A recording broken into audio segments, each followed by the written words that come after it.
In 1989, a man named Bob Lazar appeared on television, his face hidden, voice altered. He said he had worked on something the world was never meant to see.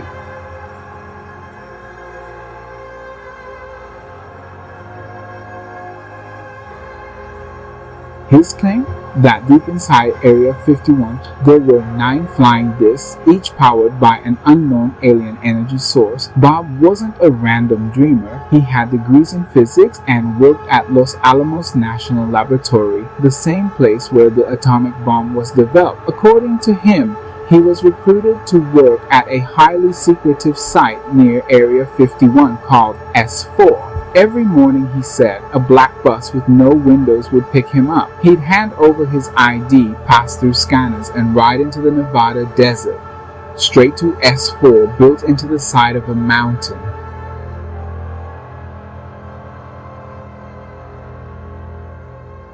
That's where he saw it, a metallic craft hovering silently above the ground without any visible engine or noise. He thought it was a test model until his supervisor whispered, "It's not from here."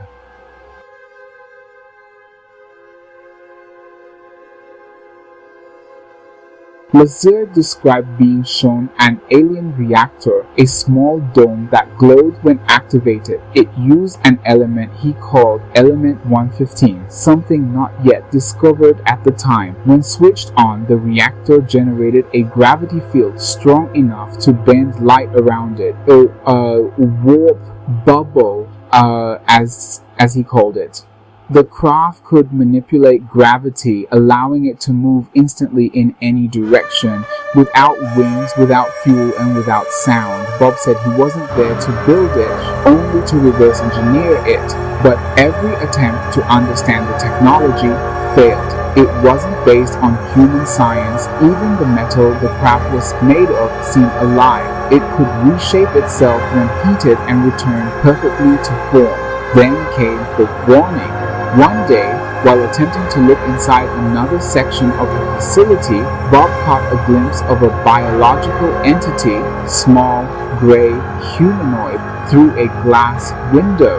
Moments later, he was pulled away and told never to speak of it again.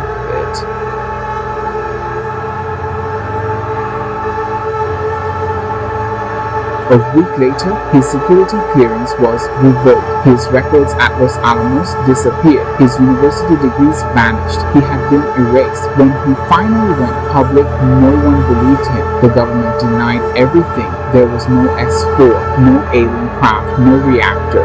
But years later, something strange happened. Scientists synthesized element 115 in a lab, just as Bob had described decades earlier. The element was unstable, yes, but it existed, and Area 51 officially acknowledged for the first time by the US government in 2013.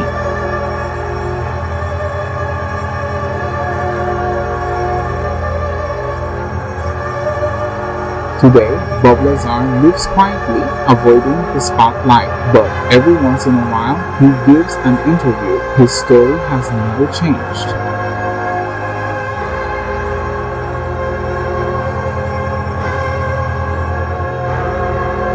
He says there are technologies buried beneath the desert sands, technologies that could power entire cities and fossil fuels and rewrite the laws of physics, but they're locked away because humanity isn't ready. As he once said, it's not about whether you believe me, it's about whether you can handle the truth.